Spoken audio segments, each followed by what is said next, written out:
It's your boy, The Marvelous Knight, coming at you with episode 3 of Falcon and the Winter Soldier review. There's a lot to unpack in this episode, man, so let's get to it. So, we pick up where episode 2 left off, when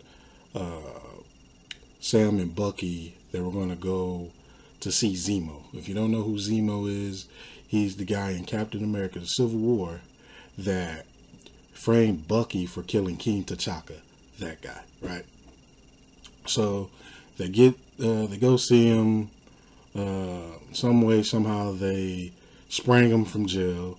He's assisting them on finding who recreated the super soldier serum, right? And that brought forward the Flag Smashers. So I don't really trust Zemo because it's Zemo. If you read the comic books or you're familiar with the villain, even though there's multiple versions of Zemo. But I don't trust him. It's Zemo. And he wears the mask. He puts on the Zemo mask. Love it, right? And we saw it throughout the promotional art and through the trailer. So, Sam, Zemo, and Bucky, they travel to Germany, Latvia, I think it's Latvia, Germany. And so they infiltrate this club, and Zemo informs them that they have to play the part. Bucky has to be the Winter Soldier, and he has to stay the script. So while Bucky is being the Winter Soldier, Zemo is being himself, and Sam, he had to be somebody called the Smiling Tiger, aka Conrad Mack. Like, they had him dressed up in this ridiculous suit. He looked like a pimp. But yeah, so they had to infiltrate this club. Zemo had to use the Hydra code that activates the Winter Soldier, and Bucky had to play the part. He had to pretty much put some guys in the ICU. He didn't kill them, but he pretty much had to put them in the ICU. They'd probably be eating out of a straw, right? So they infiltrated. They get invited up to the owner of the club, I guess, or the leader.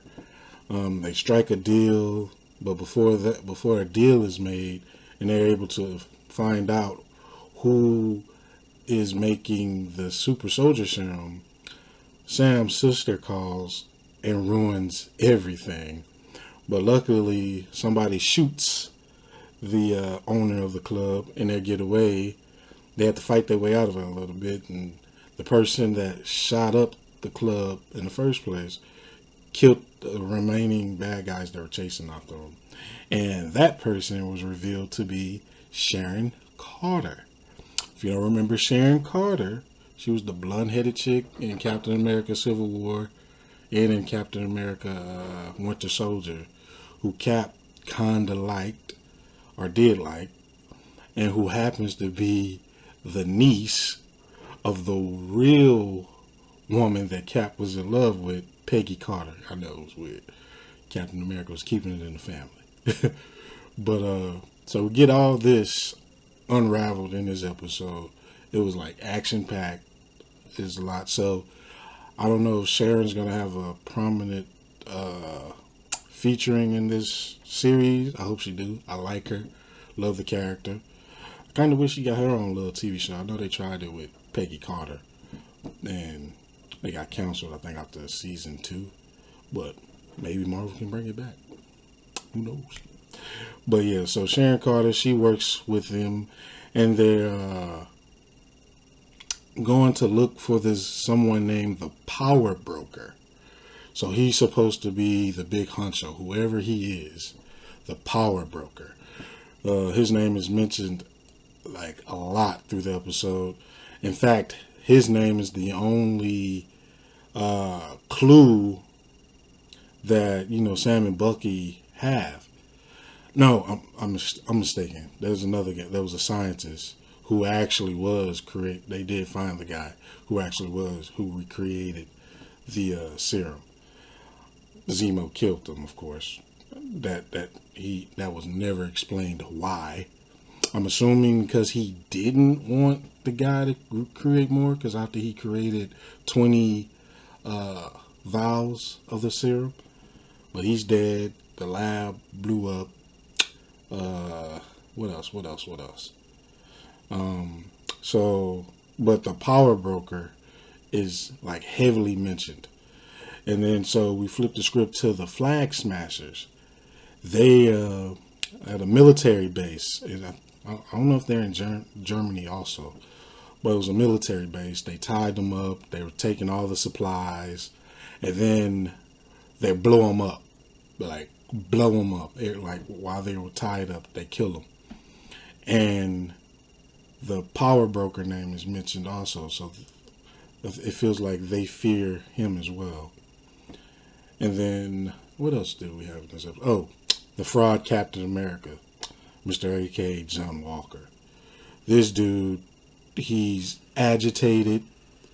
He's trying too hard to be Captain America. He's going around throwing his weight around.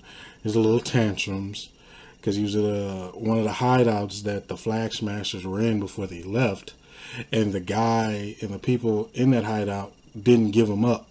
So they spit in his face, and he goes, "Don't you know who I am?" "Yeah, we know who you are. You just don't care." And oh, he loses it. And he, like, the real Captain America never threw tantrums. The real Captain America always found a way. You are a fraud, and you still carry your service pistol. The real Captain America only needed a shield. He was the weapon. The shield was a weapon, if you might say. Sometimes he didn't need the shield. You are a fraud, Mr. John Walker. A fraud. You and your little psychic battle star. But anyways, so we get that, and we see that he's becoming the asshole that we know that he's going to become later down the line. And also, what else? What else do we got? So after Zemo kills the scientist who created the serum, they leave. Sharon separates. She tells Sam to deliver on the promise he made her about getting her name cleared, and which is weird because Sam's cleared, everybody's cleared. So wouldn't you think she would be cleared also? I mean, she was only branded an enemy because she stole the shield and Falcon suit in Civil War. So they branded her an enemy of the I guess the United States, or not, or the government. But you would think that, you know, Falcon and all of them were enemies of the state and government or whatnot, and they're all cleared. Hell, Bucky is pardoned, and look at everything he's done, right? So wouldn't she be able to get her name cleared? She was a CIA agent. Yeah, I mean, she did it for the greater good, right? But that's another conversation here or there. So she goes her separate way, and right before she gets in the car, she tells this lady there's a bigger problem. So I'm curious to where that leads. And then let's go to the ending of the episode, right? So Bucky, Zemo, and Sam, they're, I think, at a hotel or somewhere Zemo took them, right? And Bucky starts looking around. He tells them, go ahead, he'll catch up. Something he has to do. So he goes around this alley, and he just starts looking up, and he finds these black beads. And I said, I've seen those beads before. And so he goes, he drops something, and he starts looking up, and I go, what is he? What is he? And then when it gets closer, I see it. Those are the same beads that the Black Panther used in Wakanda, are the same beads Shuri, created. I forgot what the Wakami beads or something they were called. But this is the best part of the episode. So it's finally revealed not Okoye, I think her name is Ayo. I think she was like second in command from Okoye. Okoye is the commander of the Maje warriors. but I think Ayo was like the second in command, because she was the first one you saw, because you didn't see Okoye in Civil War. It was Ayo actually that was in Civil War. She was the chick that told Black Widow, "Move, or you will be moved." And then her T'Challa said, "As interesting that may be, you know." So, but that episode, this episode was great. How it ended. She showed up and she tells Bucky, "I'm here for Zemo," and they find out he sprung himself from jail. So Bucky knew that they were coming. Like he told her, he said, "I was waiting on you to show up." So if the tragic passing of our Black Panther himself, Chadwick Boseman, if that didn't happen, who knows? We probably could have got him in this episode. That would have made it way more cooler than it was. And let me take that back. It was cool, but it would probably have been like tenfold cool, because maybe we could have got T'Challa the Future in more episodes while we wait on the next Black Panther movie. So, but fortunately we lost our good brother Chadwick, R.I.P. again, and thank you. But that was the episode, man. This was another solid episode. It's starting to build, it's starting to unravel, and like I said, I'm very curious who the power broker is, because like I said, his name was mentioned throughout the episode like multiple times. Like pretty much every conversation that was had, it was the power broker. We're starting to see John Walker slowly become that asshole that he's gonna become. And here's my prediction. Probably many other people have this prediction, but I'm pretty sure that he's gonna, that weight of carrying Captain America and people not accepting him as Captain America and getting constantly reminded that he's just a hand-me-down. He's not the Captain America.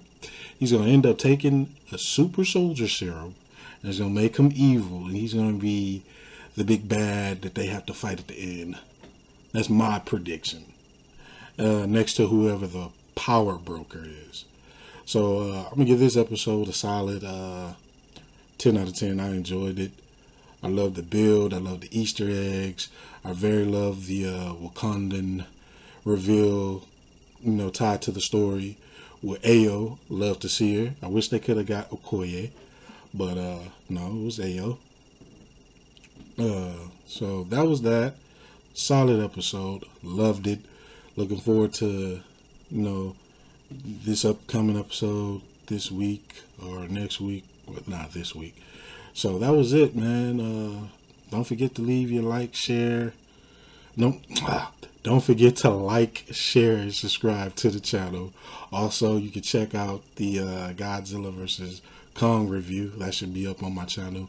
And thank you. Let me know what you thought of the episode. What is your predictions that this episode could lead to? So that's it. Night out.